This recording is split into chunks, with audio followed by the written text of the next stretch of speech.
G'day there folks, Connie here once again. Hope you're all having a fantastic day. Anyway, we're reading some more stories from Reddit today. As always, if you enjoy these videos, be sure to hit like, subscribe, and also the notification bell so you never miss an episode. Alrighty folks, let's get right into it. Okie dokie, we're on True Off My Chest. This one was written by a throwaway account, and it's titled, I proposed and my girlfriend said yes on the condition I get her a different ring first. Before I, 28 female, proposed, I spent lots of time looking online and in stores for the nicest ring I could afford, and I ended up with a 1-carat Asscher Solitaire. My girlfriend, 29 female, doesn't like the ring and wants a different one. All of the ones she has shown me are bigger and more expensive than I can afford. She said she'll accept my proposal if I give her a different ring and it can be a do-over, because she said she was also a little disappointed I proposed at home and didn't do anything special. Truthfully, I'm kind of hurt she cares so much about having a bigger and expensive ring. I want her to be happy and have a ring she likes, but she's so fixated on how small my original one was, and I really don't feel great about it. Honestly, my heart broke when she said no. Edit, as I said in my post, her complaint about the ring is that the diamond is too small. For the proposal, I recreated the exact meal she cooked for me on our second date and proposed on our balcony with candles around us in her favourite scent. I hope this answers the questions. Yeah, that's tricky because I understand some people value different things more. Like, I know for me personally, a proposal is more about the proposal itself rather than what the ring is, but she might be different. Is that shallow? I would say a bit, yes, but, who am I to say? Let's go to the comments. If she's that much of a control freak about a marriage proposal, I'd hate to deal with her as a bridezilla and life partner, just saying. Then again, my husband proposed with a 1/4-carat ring, and I wasn't thrilled with him. We were both broke-ass college students, he was making minimum wage, and the damn thing cost him at least a month's pay. I gave him grief about spending that much money on it, after happily putting it on my finger, where it remains almost 19 years later. This is the worst way of saying yes in history. Run. Frick that. When she decides she wants to get married, she can propose to you then. Sounds ungrateful. She's showing you who she is and what matters to her. Pay attention. Yeah, it seems the comments share my sentiment as well. On to an update a few weeks later. I told my girlfriend if she prefers a different style of ring than the one I got her, I could get her a different ring because I obviously want her to love a ring she would wear every day. I would either keep the original ring as my engagement ring because she made it clear she isn't getting me one herself, or I could return it and put the money towards her new ring. The ring I had bought, a 1-carat Asscher Solitaire, probably mispronouncing that, was the biggest one I could afford.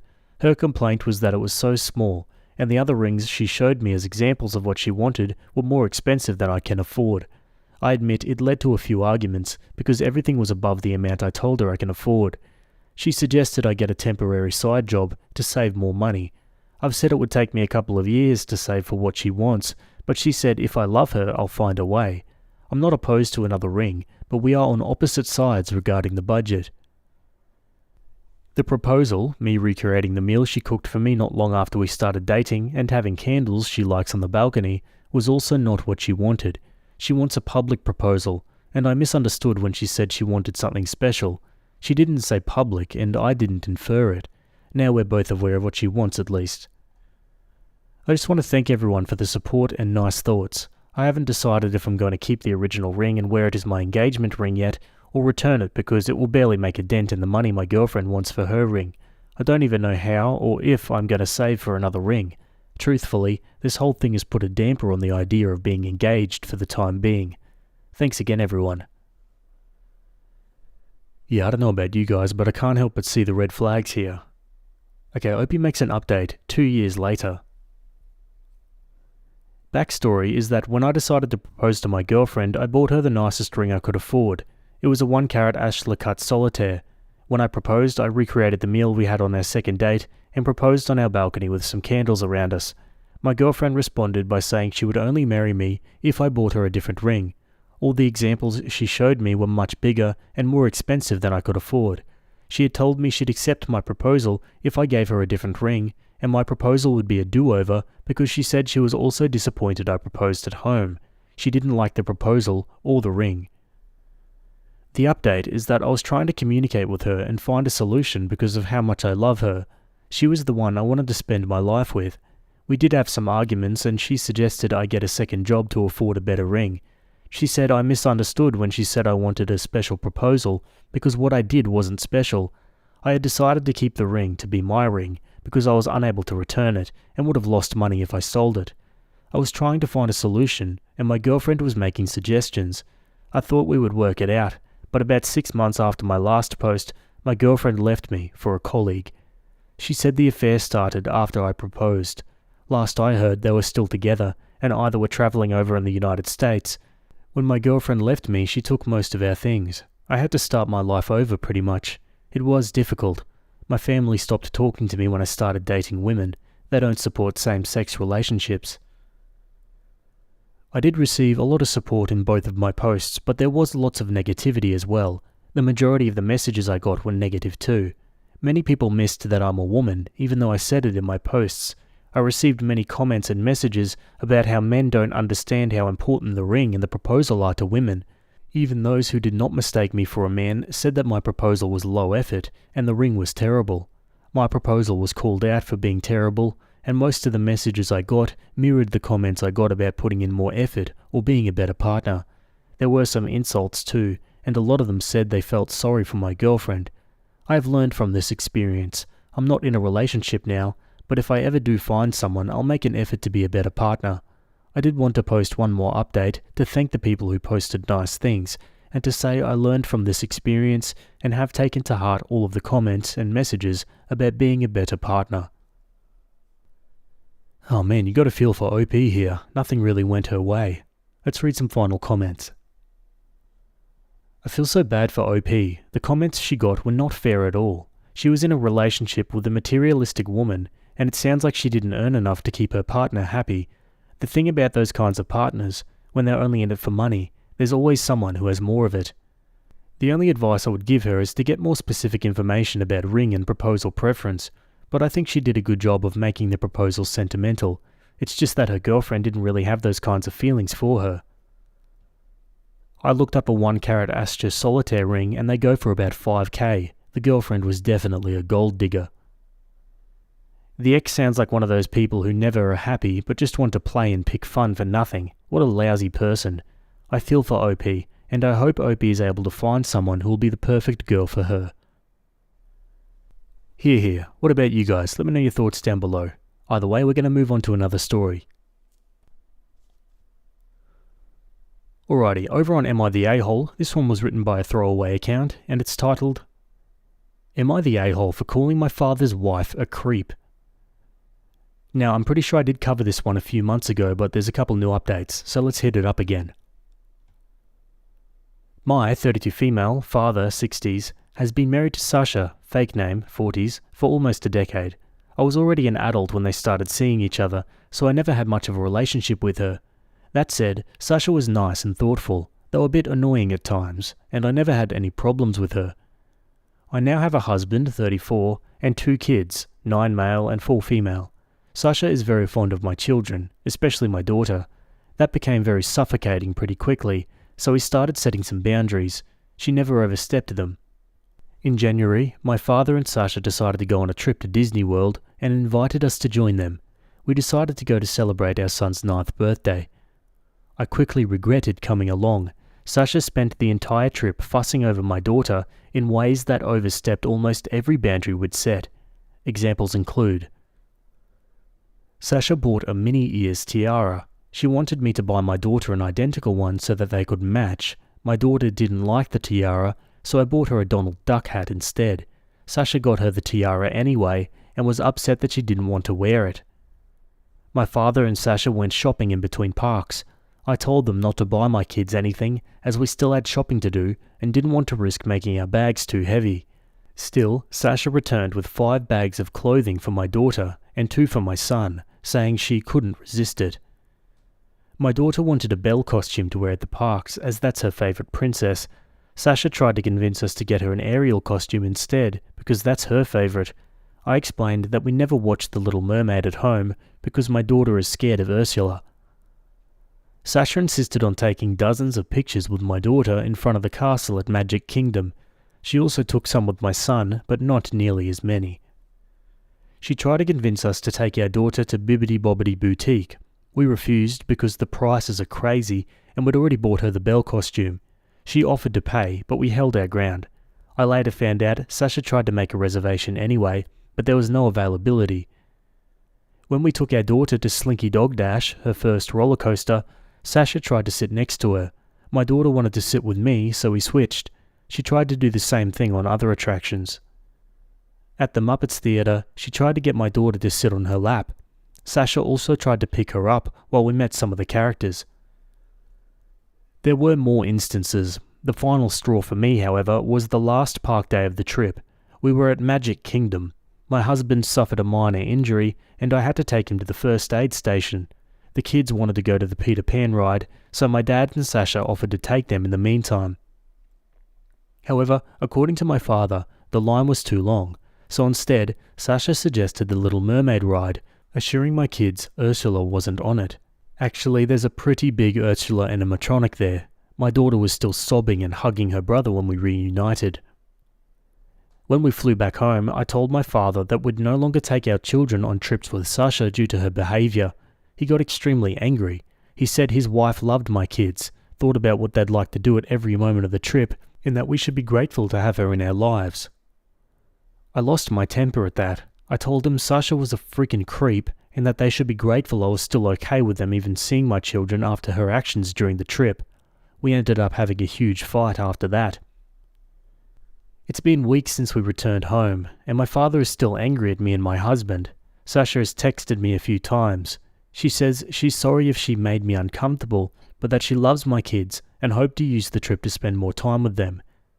To be honest, I don't think I'm the a-hole here, but I do think I might have overreacted. I believe there's a chance Sasha's actions were motivated by love and she truly did have good intentions. Am I the a-hole?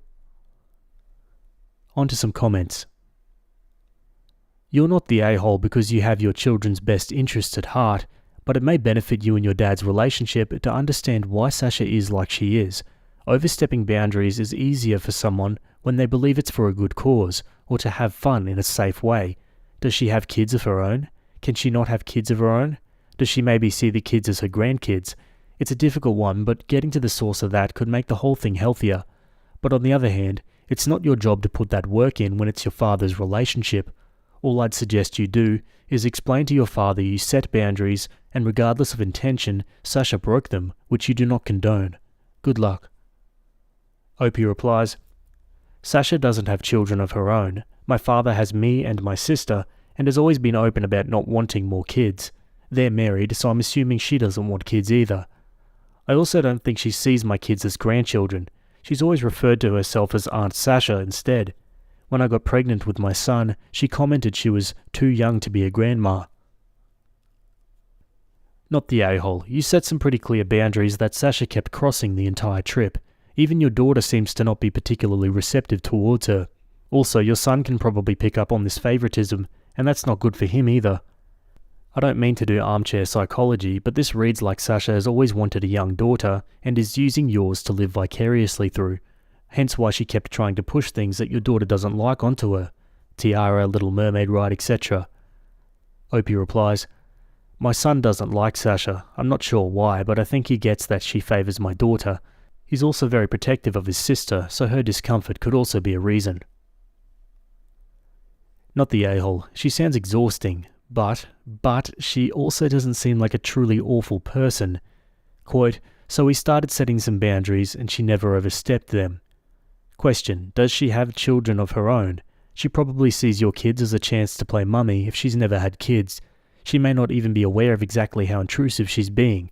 Looks like there's a 20-year age gap between she and your dad. She probably thought she'd be okay with not having kids. I'm guessing your dad may have told her he's done having babies. But your little ones, especially your daughter, may have just stirred up those feelings and she's trying to compensate. I still don't think you're the a-hole, but maybe have an honest talk with her, just you and her, and try and show a little grace. My apologies if you've done that already and she's still being a pill. Opie replies, You're right about a lot of things. She doesn't have kids, my dad doesn't want more children, and while she's defined herself as child-free before, she's also told me she'd always wondered what having a daughter would be like. My husband and I started setting boundaries because the situation was really bad when my daughter was younger. She'd wake her up from her naps when she visited, post pictures of her on social media without our approval, and complain about almost every parenting decision we'd make because it wasn't how she'd do it. Yeah, I can totally understand how this would grind you down. Okay, Opie makes an update 1 week later. Hey everyone, I'm ready to give you an update. I read your comments and came to the following conclusion. As much as Sasha's behaviour towards my children angered me and freaked me out, calling her a creep was the wrong reaction to have. That said, I think it's best for my family to distance itself from Sasha for the time being, and at the very least, my previous decision to avoid future trips with her based on the Disney trip is still the best course of action. Sasha's pushiness, tendency to override mine and my husband's parenting, and blatant favouritism towards my daughter were much worse when the kids were younger. After my daughter's birth, she began to focus too much attention on her, and almost none on my son. I gave more examples of that in the comments on my original post. That's the reason we set boundaries in the first place. The way she fusses over my daughter also bothers me. When we had the boundary conversation with my father and Sasha, she told us that she'd always wondered what having a daughter would be like. She'd also defined herself as child-free before, so I was never certain what to think of that. Either way, that reassured me and my husband that we were doing the best for our kids. Those boundaries had never overstepped. Then we went on the Disney trip, and most of them were completely ignored. Many of you pointed out that she might have gotten carried away, or that Disney is exciting and she wanted to make sure my kids had the best experience, etc. There are two things I'll say to that. The first is that whatever Sasha's reasons were, she still overstepped our boundaries. When we first set those, we told her that doing so would have consequences. Disney or not, I don't see a reason to make an exception. Secondly, she wasn't trying to ensure my kids had the best experience. She was pushing them to fulfill her fantasy of what their Disney trip should look like. She repeatedly ignored my children's wishes in favour of her own, despite them both being very clear about what they wanted and didn't want. Sasha also continually favoured my daughter, including during my son's birthday, and fussed over her in ways that made her uncomfortable, and I still haven't forgiven the Little Mermaid thing. My daughter is a bit shy, and takes a while to open up to most people, so knowing her trust was broken like that angers me in ways I can't describe. To put it in simpler terms, my children aren't props, and whoever treats them as such will, at the very least, be put in time out. I called my father and Sasha on Saturday. I apologised for calling Sasha a creep, but told them that we need some time apart. They won't see my family until my younger sister's birthday in late April. If that goes well, they'll be invited to my daughter's 5th birthday party in May. After that, we'll slowly work on re-establishing contact. I also said that if they overstepped our boundaries again, the consequences would be more dire. My father didn't take it well. I don't care. Sasha sent me a text with more apologies, followed by a request to at least FaceTime my kids every now and then. I said no. And to those who said my controlling behaviour ruined the trip, my kids had an amazing time at Disney World.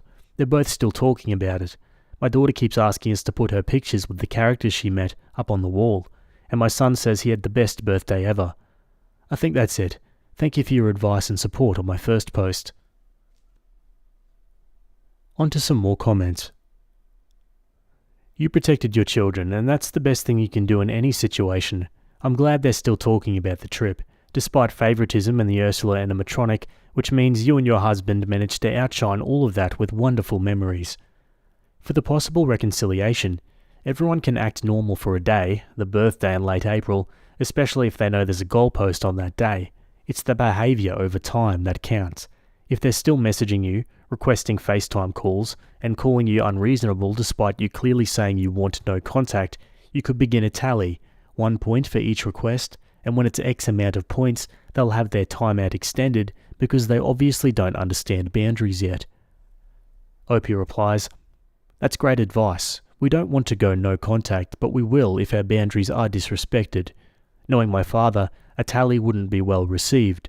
I'm doing my best to avoid turning this into a bigger fight, but that kind of system would probably make things worse. It might be worth a shot though. I'll talk to my husband about it." Thanks for the update. You're doing the right thing and are prepared if your father and Sasha keep trying to push against your boundaries. Make sure anyone who might take their side is fully aware of the consequences of trying to mediate or help them. Opie says, thankfully no one's taking their sides. At most, my sister said I'd been cruel to them. One commenter asked Opie if she'd spoken with her daughter about being uncomfortable with Sasha. Thank you for sharing that. It's always been clear that my daughter was uncomfortable with Sasha's behaviour, which is why we made so many efforts to reinforce our boundaries. Timid or not, she was very vocal about what she wanted, be it our company, not Sasha's, or specific rides and souvenirs. In spite of that, I know we didn't shelter our daughter from everything. She's only 4, so I know the situation was a lot for her to process, and she can't articulate her feelings as well as her brother can, but she's not looking forward to seeing Sasha anytime soon, and I intend to respect that. I see so many cases of women being arrested for inappropriate sexual relationships with minors that I'm dead convinced any adult who fixates on a child like that has bad intentions, regardless of gender. You 100% made the right choice, and I would highly advocate for not leaving your children, but especially your daughter, alone with her and letting her have unsupervised contact. Thank you for being an advocate for your children and what makes them comfortable. Opie says, neither of my kids have ever been alone with Sasha. She's tried to offer babysitting services before, but we always say no. My son doesn't like her, and my daughter will usually do whatever he does. Okay, moving on, straight to another update 2 months later. Last time I posted here, I mentioned that my father and Sasha wouldn't see my children until my younger sister's birthday. The party took place last weekend, and we didn't attend. These 2 months of no contact worked fine, but not great. My father respected my wishes to my surprise, but Sasha kept trying to find ways to talk to my children. She'd call me under the guise of needing to ask me something, only to later say, "By the way, are the kids around? I want to say hi." Every time she tried that, I'd remind her of what I told her back in March. This must have happened almost a dozen times, which was enough for my husband and I to start debating on skipping the party. After speaking to our kids, we decided not to go. They both said they missed my father, but clearly didn't want to see Sasha. We thought about attending and just distancing them from her while there, but risking making our children uncomfortable wasn't worth it. My son even asked if we could see their aunt somewhere else, without Sasha around. My husband and I explained the situation to my sister. She was upset, but mostly because she hadn't seen the kids in a while. We all went to dinner at her favourite restaurant the day after her party. I also called my father and told him we wouldn't go to the birthday party. He reacted better than I expected, but we still had a short fight about it. He claimed that I'd promised we'd let Sasha see the kids after 2 months, called me unfair, and said he was entitled to have a relationship with his grandchildren. I immediately denied that. Though I tried to sugarcoat it at first, I eventually gave him the truth. My kids don't want to see his wife, and I won't force them to. My father and I had a long talk. I told him how much Sasha's actions at the Disney trip upset my children, as well as how uncomfortable me and my husband felt. I admitted I don't trust his wife at all, and I don't think I ever truly will. He said that while he still thought I was overreacting, he understood I wanted to protect my kids. My dad also told me about how these 2 months of no contact were for them. Apparently, Sasha started talking about my kids, mostly my daughter, a lot more than usual. She'd mentioned things and places she thought they would like. My father was aware of one of the times she called me, but thought it was a one-time thing. She wanted to give my daughter a gift at my sister's birthday party. He said he didn't know why. At one point, she told him she wanted to plan another family vacation with the kids, even though I told them they're not travelling with Sasha anymore. Learning all of that just made me more certain that I can't trust this woman around my children. For now, I intend to remain low contact with my father and no contact with Sasha. My daughter told me she wanted her grandpa at her birthday party a few weeks from now, so I told him that he was invited, but Sasha wasn't. He agreed. To be honest, I don't trust my father after all of this. I'm allowing him to come because that party will take place at my home, which is easier for me to control. If he tries to bring Sasha, they'll both be kicked out, and it will take a long time for me to consider letting him near my kids again. My father hasn't told me how his wife is reacting to this. My sister told me that during her party, Sasha asked her to tell me she wanted to talk. I'm not reaching out to her, nor do I plan to respond if she attempts to contact me. Both me and my husband have blocked her. My children are doing great. They still talk about how much fun they had at Disney. My daughter's been saving money, putting coins in her piggy bank for us to go back. On a completely different note, I'm pregnant again. This was completely unplanned. I always said I wanted 2 kids at most, and the third would have to be a huge accident. But my husband and I are ecstatic. I'm still in the first trimester, so not a lot of people know. We're brainstorming ways to tell our kids. Overall, I'm happy with my life right now, and as much as I wish this Sasha situation had never happened, I feel like a better parent after dealing with it. I've never been more confident in my abilities to protect my children than I am now. I don't think I'll update again anytime soon. Once again, thank you for all the support you've given me. I wish you the best. Some comments accuse OP of turning her children against her father's wife and avoiding events when Sasha is present. OP responds, "As much as I appreciate your insight, allow me to explain why I won't change my mind on this subject. First of all, I'm not concerned about avoiding too many events. My paternal family is smaller than my maternal side, and there aren't many get-togethers in the first place. The only reason my dad even went to my sister's birthday party was because she wanted to introduce her boyfriend to him. My father has also seen my children without Sasha countless times before, so that's not a concern either. I don't dislike Sasha. Even if I did, I've always been very careful not to let my opinions on others affect my children, specifically because I aim to teach them to be polite. But my kids are allowed to express themselves. If they don't like person X, they don't have to be around person X. It doesn't matter how much person X wants to see them. I'm not teaching them to sacrifice their comfort for someone who doesn't actually care about them. And no, Sasha doesn't actually care about my children, nor has she tried to build a relationship with them. Instead, she tries to push them, especially my daughter, to do what she wants to see them doing. Almost none of her actions during the Disney trip were for my daughter's benefit. They were for hers. Sasha is not my children's grandmother. They don't see her as such. She doesn't want to be seen as such. She calls herself aunt. Her actions weren't doting, nor did they have anything to do with her not being able to formulate relationships with children. She doesn't care about my daughter's happiness. She just treats her like a doll. My son, meanwhile, is cast aside. If someone overwhelms one of my children and ignores the other on his birthday, they don't need to be around my kids.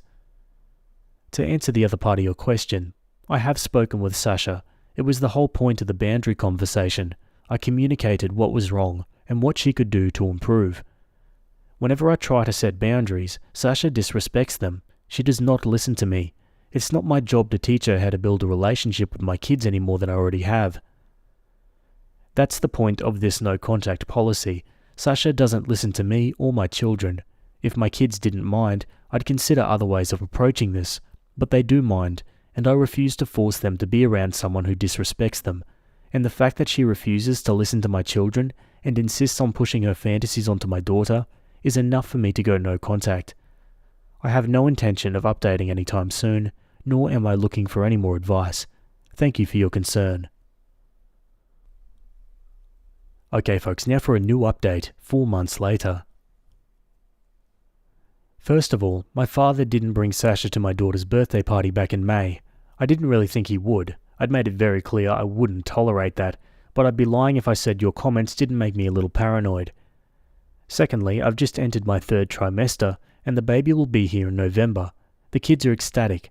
I'm having another girl, but my husband and I are not sharing the sex until she's born.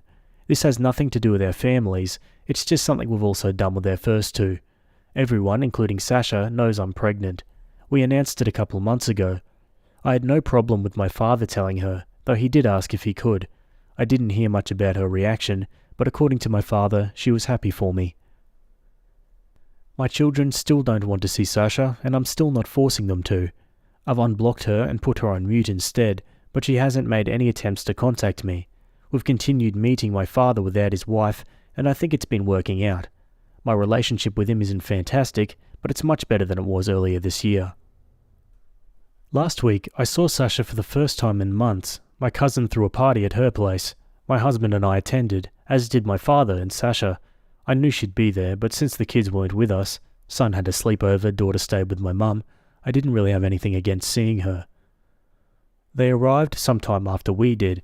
My husband and I spoke with them for a few minutes, and it was less awkward than I expected. Sasha asked me about the baby's sex, and I told her we weren't telling anyone, which again is what we've always done. About 20 minutes later, my father told me they had to go. I thought it was weird that they were leaving so soon, but I didn't think much of it at the time. He called me a few days ago, and we spoke for a long time. My father is difficult to talk to, so the following is what I gathered from the conversation. He said they left early because Sasha was holding back tears after she saw me. She was sobbing by the time they got to the car. They later had a discussion about it, and Sasha admitted she wanted kids. She married my dad knowing he didn't, but hoped he would change his mind. Apparently when my son was born, Sasha tried to drop "I want one" hints to my father. He didn't notice it, so she gave up. According to my father, Sasha told him she loved my kids equally, but my daughter was special because she always imagined herself as a girl mum. That's also the reason why she became such a suffocating presence when my daughter was a baby. When my husband and I started setting boundaries, Sasha realised she was overstepping and agreed to abide by them. To her credit, I think she did a mostly okay job back then, but the favouritism was still obvious enough that my son noticed it. The trip we took was a turning point because Sasha's dreams of having a daughter included taking her to Disney World and having her do all the things she liked to do there when she was young. She told my father that having my daughter there was so exciting that she forgot everything I'd said about not overstepping. Sasha wanted a mother-daughter trip and tried to use my child for it. Sasha said she regretted her actions during the Disney trip, but only because she lost access to my children due to them. And seeing me at the party, all pregnant and pretty, my father's words, not sure she actually said that, was what drove her over the edge. I remember reading some comments theorising that this was what was going on, but I still didn't really expect this. My father said he was telling me all of this because his wife wasn't doing well, and he'd understand if I wanted to keep my kids away from her. Didn't expect that either. I don't know what the future of their relationship will be, and I don't think my father does either. All I know is that if Sasha still wants to have kids, it almost definitely will not be with my father. Before all of this, I was pondering about my third child's future in relation to Sasha. Now I sincerely don't want her to be a part of my baby's life.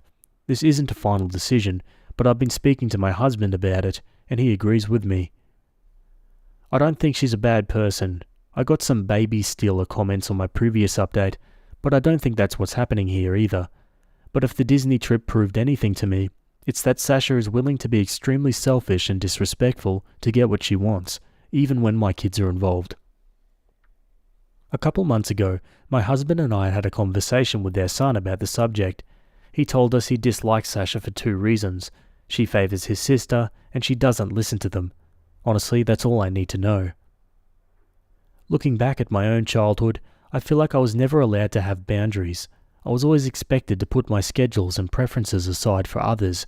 It's important to me that my children don't go through that. If they don't want to see Sasha, they don't have to. I think that's all I want to say here. I'm doing well. I actually got some great news from work recently.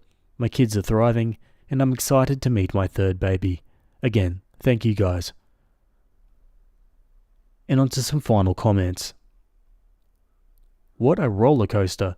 First time reading any of these, so wow, great job shutting that down though and still being respectful. I admire the class you showed in handling it all, even with the slip calling her a creep. Although it was accurate at the time, she was acting very creepy. Opie says, I still think I shouldn't have said it, but the more I think about it, the more I feel like I had to. Honestly, when my dad tried to tell me she'd been thinking about what my kids would like the whole time, all I could think about was every moment she tried to force them to do something they said they didn't want to do. The fact she had lied to my daughter about the Ursula animatronic, which she knew was in the ride, just days prior, didn't help. For what it's worth, you might want to give your dads a heads up shortly before you globally announce your daughter's birth. If Sasha is this infatuated with being a girl mum, and is this distraught over you being pregnant and pretty, he might want to be ready for how she'll react when she finds out you're a girl mum ×2. Opie says, I'd be lying if I said I wasn't worried about her reaction. With our first 2, we didn't announce anything until we brought them home. My father said he's planning on visiting us at the hospital without Sasha, so he'll find out before anyway, but I'll talk to him about it more in November. Has she ever thought about being a foster parent? I know it's not the same as having her own kids, but maybe your dad would consider it. Opie replies, I don't know if she's thought about it, but I know my father wouldn't want that either. He's been saying he's done raising kids since I was a teenager. Hopefully, Sasha's biological clock is timed out. Her behaviour, including wanting children at 40-something with a 60-something-year-old man, has proven she would not make a good mother. If she had a baby with your father, that child would most likely lose its father before or during college. It would be dealing with an ageing, retiree mother by its 20s. Who would want to subject a child to a lifetime of the hurt caused by losing your parents early and seeing them decline into rotting old age? She is incredibly selfish and immature. Opie replies, "To be exact here, Sasha is 47 years old. I don't know about her fertility, but if she had a child with my father, she would almost certainly raise it mostly alone. She doesn't work, but my father still does, because he wants to, and his job involves travelling a lot. Plus, I love the guy, but he's always had the tendency of getting lazy when he's home, which naturally got worse with age. And again, he doesn't want to raise more kids. Financially speaking, they're more than okay, but I can't imagine raising a toddler in my 50s.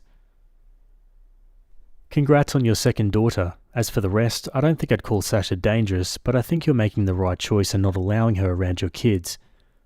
Opie responds, "Thank you. I don't think she's dangerous either, but I don't want her to keep treating my children like this. I remember that during the Disney trip, there were many instances in which my kids were clearly uncomfortable with her behaviour, but Sasha would continue to overstep. The way she acted after we went low contact earlier this year also freaked me out." Another comment says, "It seems to be on the level where it's a psychological issue on her part, and enabling that by allowing her to indulge in her delusions would not be healthy for her either. She needs therapy." And Opie says, "I hope she gets some sort of help, and you're absolutely right. Enabling this would be unhealthy for both Sasha and my kids." Okie dokie folks, and that's the end of that story. Yeah, it's obvious that Sasha's a little bit out of touch here. I mean, why do so many people think they can change their spouse's mind when it comes to kids like this, especially at that age? I saw a comment that hit it on the head that said having a child is not something you can compromise on. You can't have half a baby, which is a great way to put it in perspective. Anyway, as always, I'd love to hear your thoughts about this one. Let me know down below. Alrighty, let's move on. Alrighty, am I the a-hole again? This one was written by user Fast Pacific, and it's titled, "Am I the a-hole for getting hurt and upset over a harmless prank that my husband pulled?" So me and my husband have been married for 5 years. We're currently female 24 and male 33. Way before we met, when I was 16, my mum's house had a house fire that burnt literally everything down, and sadly my childhood cat was also killed in it. I remember my mum and brother waking me up screaming, "Fire, fire, get up, get up." We crawled out under the smoke, and luckily my neighbours had already called the fire department and they pulled us out. We lost literally everything. We were devastated. So that was a while ago, but it still really scares me, and I check outlets and our stove and candles and everything all the time. My husband knows this about me. So 2 nights ago, I went to bed early because I'm currently 34 weeks pregnant, literally about to pop. I was sleeping for a while before, for some reason, my husband decided to wake me up by yelling, "Baby, there's a fire! Fire! Fire! Fire! Get up!" As quick as I could get up at 34 weeks, I did, and grabbed my purse. I was just in automatic shock and just autopilot, and knew what I needed to grab. I made it all the way down the stairs, yelling for my husband to follow me, before he started laughing and telling me it was a joke. It took a minute for that to process. I stood there with an open mouth while he laughed and ushered me down the rest of the stairs. I sat down on the couch and just started sobbing. It was genuinely the hardest I've ever sobbed. It's like I couldn't get myself to stop, and my whole body was shaking. My heart was racing and I couldn't breathe. I've never had this experience before. I was genuinely so panicked. I was so freaking upset. My husband apologized and was like, "Oh my god, I'm sorry, it was just a joke." I just cried until he eventually was like, "What the frick, it was just a prank. This is really dramatic." After a few hours, I'd calmed myself down and went to apologize to him. He wouldn't take it. He said I was being overdramatic and made him feel like crap for a harmless prank. So I guess, am I the a-hole? I've never been good at taking jokes. I've been trying to be less sensitive, but I don't know. What? Why did she apologize to this prick? Who in their right mind would intentionally tap into someone's trauma for a prank and then turn it back on them when they got upset? God, this guy deserves a smack in the mouth. Or leave him. He deserves that too. Let's go to some comments. No, you're absolutely not the a-hole. That wasn't a harmless prank when he knows your past trauma. It also wouldn't have been a harmless prank even without that trauma because you're pregnant. The adrenaline spike from something like that could have easily sent you into preterm labour, and while I'm sure you feel ready to pop, you're not yet full term, and the baby's lungs are the last to develop. He's definitely the a-hole, but more than that, this was psychological abuse. It was not a prank, it was not funny, and it very well could have done physical harm as well. And now he's trying to gaslight you into thinking that you're the problem. Please be very careful and keep yourself safe. Not the a-hole, but your husband is definitely the a-hole. It sounds like you had a panic attack from being forced to relive a traumatic event. There is absolutely nothing funny about what he did. It was downright disgusting and cruel. You're pregnant, for goodness sake. Why did he feel it was necessary to add undue stress to you? You should have never apologized to him. He should be groveling right now, not you. He's a turd. Now for an update, a bit over a month later. A month ago I posted my first post, which is still up on my account. I was terrified and hurt and confused, and the comments really helped me sort through everything going on. A week later, I went into preterm labour and gave birth to my baby at 35 weeks. A week after that, my husband beat me unconscious when he caught me Googling the signs of an abusive marriage after he coerced me into sex a week postpartum. Today, I filed for divorce and secured a restraining order on him. My husband will never lay a hand on me or my baby ever again. I cannot confidently say that I would have made that decision without the help of my original post, so thank you so very much. I think maybe people don't realize how much you can help a stranger on the internet, but you can, and all of you did. I'll be the woman who leaves after the first time. I'll be the best mother I can be, and that starts with leaving him. Thank you.